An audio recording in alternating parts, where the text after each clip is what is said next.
I'm about to start cooking and he knows it, so he's sniffing for food that gets dropped, because he assumes. Ladies and gentlemen, boys and girls, my name's Benson. What's yours? We are going to make shepherd's pie, but more of like a mock shepherd's pie, so a reduced carb shepherd's pie, and I'm going to make it using mashed cauliflower. So I'm going to show you the ingredients you'll need for this recipe. As far as spices go, you can divvy those up into any way you want to, as far as like what flavors you're looking for. So you're gonna need butter, 8 ounces of mushrooms, an entire head of cauliflower.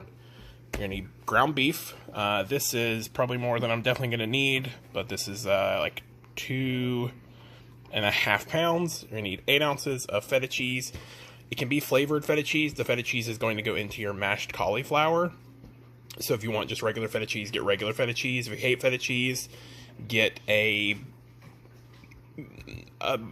not a soft or a hard, like a mediocre cheese. Not mediocre, but like a medium cheese. You're going to need sour cream, peas, onion powder, salt. I'm using cumin, paprika, red pepper flakes, some pre-minced garlic, and cheddar cheese, and prosciutto. So what I'm doing with the prosciutto, we're going to fry the prosciutto up, and we're going to fry up the cauliflower in the prosciutto renderings before we mash them. So let's kind of get going.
So there's a prosciutto cooking a little bit of olive oil, and we're infusing that olive oil with the smoky curedness of the prosciutto, and then we'll put the cauliflower in there to cook. So, all right, now when it goes in the frying pan, we just want to get a little bit of color, see a little bit of like browning that's happening to the outside of the cauliflower.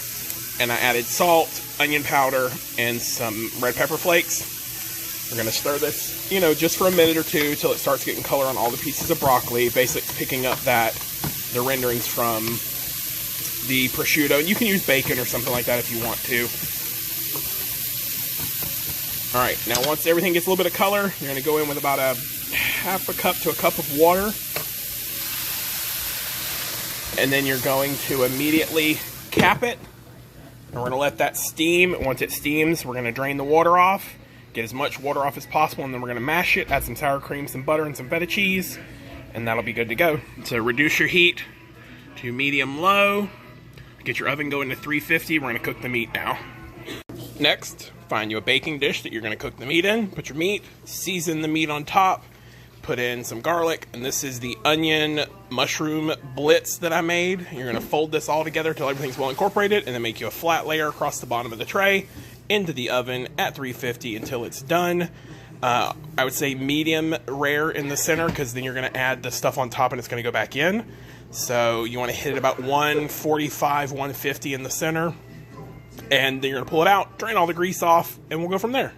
Alright, so I ended up with enough meat to make 2. This one just has a thinner layer than this one, so I'm going to get them both in the oven and we'll just make a regular one for somebody else.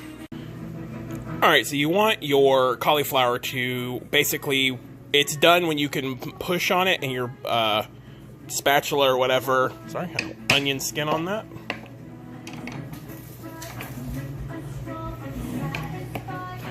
When you can take your spatula and kind of push through and it just breaks and mushes right through the cauliflower. So, sorry, get better view there.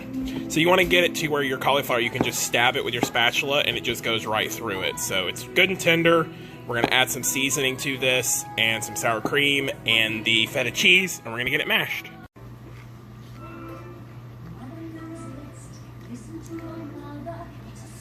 No, my hat! No, I can't live without my hat. Okay, so I completely forgot about the fact that meat shrinks when you cook it. So both of those shrunk smaller than the dish, so I ended up just combining both pieces of meat into one dish. And I only have enough of the cauliflower mix to make half, so I'm going to do half cauliflower, half potatoes for the kids. And it's funny because I made the potatoes with the water off of the cauliflower, so it's got almost as much of a cauliflower flavor as the cauliflower. So I'm going to show you what we got.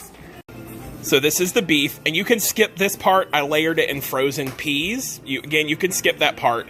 Now we're going to dollop on our potatoes and our, sorry about the grease here, our cauliflower, half and half. But first I'm going to cheese the heck out of this, and then we're going to dollop, and then we're going to cheese the heck out of it again, because cheese is good. Allie threw the cheese on top of the meatloaf and said, there, I cheesed it. Boom, it's cheese. You see it? Yeah, it's cheese. It's cheese. Alright, I lied. I didn't need the mashed potatoes after all. There was enough to do a layer of the cauliflower and then cheese. This is going into an oven, and it's going to melt and become delicious, and we're going to eat it for dinner. And Wolfgar's eating cheese, and we're going to eat cheese too.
Give it a shot.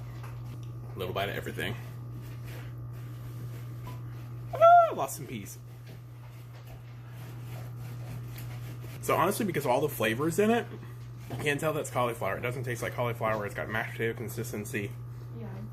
I'd say the one thing I didn't do before I mashed it is I didn't squeeze all the liquid out of the cauliflower. I definitely should have done that. Yeah, But I heard. it's great. It tastes just like shepherd's pie. Pretty awesome. Let me know if you try this recipe. So I will tell you, when I mash the cauliflower, after you're done steaming it, squeeze all the water out of it using like a tea cloth or something.